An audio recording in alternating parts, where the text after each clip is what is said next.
kung sa isang iglap gumuho ang mundo mo.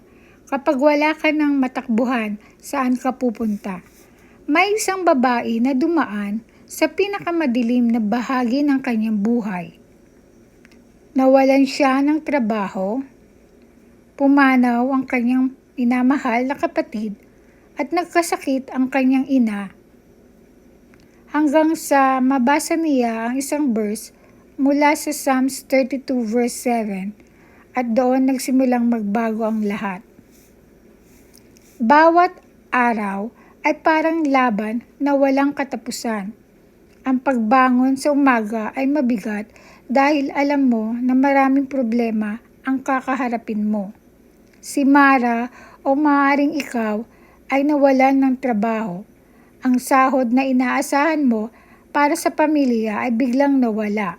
Napuno ng pangamba ang bawat araw. Paano na ang aking pamilya? Paano na ang mga bayarin? Paano na ang pangarap ko? Hindi lang iyon pumanaw ang kanyang kapatid na malapit sa kanyang puso. Ang lungkot at pangungulila ay tila walang hanggan. At sa kabila nito, ang kanyang ina ay nagkasakit. Isang oras ay may kasama ka sa hapag. Sumunod ay nag-iisa sa ospital, nag-aalala at natatakot para sa kalusugan ng mahal sa buhay. Panginoon, bakit ganito? Parang wala na po akong magagawa. Nasaan po kayo sa gitna ng lahat ng ito? Sa gitna ng kanyang kalungkutan, isang gabi, napansin niya ang kanyang Biblia. Dahan-dahan niya itong binuksan at tumambad sa kanya ang isang talata mula sa Psalms 32 verse 7. Ikaw ang aking kublihan, iingatan mo ako sa kapighatian, paliligiran mo ako ng mga awit ng pagliligtas. Sa sandaling iyon, para bang may liwanag na pumasok sa kanyang pusong pagod at sugatan. Nauunawaan niya na kahit ang lahat ng ito ay gumuho sa paligid niya, may lugar siyang ligtas, ang presensya ng Diyos.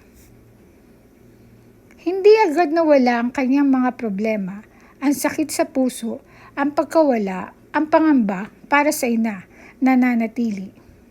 Ngunit sa bawat pagluha, natututunan niyang magtiwala. Sa bawat pangamba, natututunan niyang manalangin. Ang bawat gabing puno ng takot ay naging pagkakataon na yakapin ng Diyos bilang kanyang kublihan. Panginoon, kayo ang aking kublihan, sa inyo ko kakapit, sa inyo ako ligtas.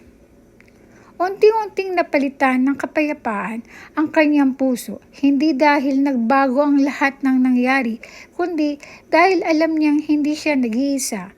May Diyos na laging nariyan para sa kanya. At tulad ni Mara, tayong lahat ay may mga sandaling madilim at mabigat. Maaaring nawalan ka rin ng trabaho, nagkasakit ang mahal mo sa buhay o pumanaw ang isang mahal sa iyo. Ngunit ang pangako ng Diyos ay nananatili. Sa Kanya may kublihan, sa Kanya may kapayapaan, sa Kanya may pag-asa sa bawat bagyo ng buhay. Ang Diyos ang ating kanlungan at lakas, handang tumulong sa oras ng pangailangan. Lumapit ka sa Kanya at mararanasan mo ang Kanyang kapayapaan kahit gaano kasakit ang pinagdadaanan mo.